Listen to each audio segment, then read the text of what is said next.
جنت کے حالات آپ نے پڑھ لیے. جنت کے حالات تو ابھی تک خدا کی جنت کے بارے میں بہت سے حدیثیں پڑھ کر سنایا. وہاں کی نعمتوں کی تفصیلات معلوم کر لی.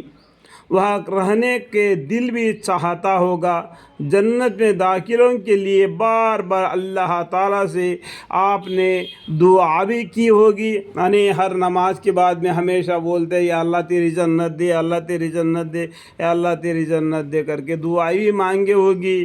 اور بلا شبہ ہر مسلمان کے دل میں جنت کا شوق اور وہاں کا ٹھہرنے کی جگہ ملنے کی تڑپ ہونا ضروری ہے. دنیا میں کیا ہے، دنیا کے اندر کیا ہے، محنت مزدوری کرنا ہے، تکلیفیں کو محسوس کرنا ہے، دن بھر روزی روٹی کر کے ڈھونڈنا ہے، اور اللہ کے راستے میں بھی نکلنا ہے، اور پنجگانی نماز بھی پڑھنا ہے، روزے بھی رکھنا ہے، سب کچھ کرنا ہے. تو روزے رکھتے ہیں، نماز پڑھتے ہیں تو اللہ کی جنت کی طلب کرتے ہیں. جنت پہ ٹھہرنے کا طلب ہوتا ہے ہر مسلمان کو. یہ ہونا بھی ضروری ہے. ہر مسلمان کو اللہ کے جنت کے بارے میں دعا کرنا اور جنت میں ٹھہرنے کی ضروری دل میں تڑپ ہونا چاہیے. لیکن تڑپ اور طلب اور ذوق و شوق کے ساتھ بھلے کاموں کی پونجی کا اہتمام کرنا بھی ضروری ہے. یعنی اللہ تیری جنت دے، تیری جنت دے، بس یہی پوچھتے رہے گا تو جنت ملنا مشکل ہے. اس کے لیے اسی طریقے سے اس کے اعمال کرنا ہے، اللہ کی راستے میں نکلنا، لوگوں کو دین کی طرف بلانا، قرآن کریم کی تلاوت کرتے رہنا ہمیشہ. اے اللہ، یا اللہ، یا اللہ مجھے معاف کر، یا اللہ مجھے معاف کر.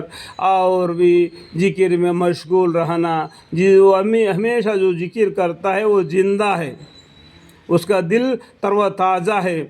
تو ذکر میں رہنا، ایسے کامیں کرو گے تو جنت ملے گی. تو اس کے لیے اہتمام کرنا بھی ضروری ہے. جنت جیسے چیز کی طلب رکھنے والے بھلے کاموں سے خالی نہیں ہو سکتا. جنت چاہیے تو اس کے لیے اچھے کاموں کی ضروری ہے، اس سے خالی نہیں ہونا چاہیے.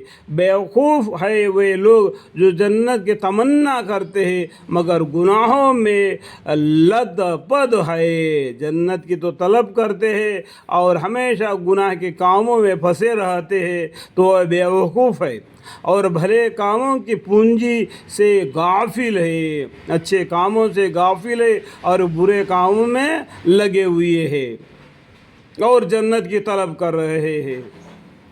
یہ آپ خود اندازہ لگا سکتے ہیں کہ برے کاموں سے دور ہو اور برے کاموں میں غافل ہو تو اس کو جنت ملے گی کیا؟ تو اس لیے جنت کے لیے اچھے کام کرنا بھی ضروری ہے. قرآن مجید کے مطابق اللہ تعالیٰ نے جنت کے بدلے مومنوں سے ان کی جانوں اور مالوں کو خرید فرما لیا ہے. اللہ تعالیٰ نے قرآن شریف میں اللہ تعالیٰ فرماتے ہیں سورہ توبہ میں، اللہ تعالیٰ قرآن مجید میں مطابق اللہ تعالیٰ نے جنت کے بدلے مومنوں سے ان کی جانوں اور مالوں کو خرید فرمائے. جان اور مال.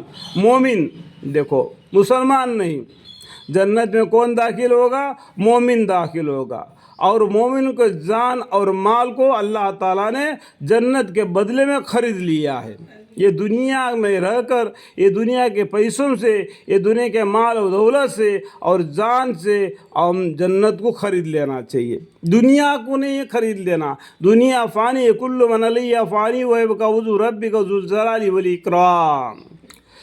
اس لیے مومن بندے پر لازم ہے کہ شریعت کے تقاضوں پر جان مال لگا کر جنت کے حقدار بنے. مومن کو لے کیا چاہیے؟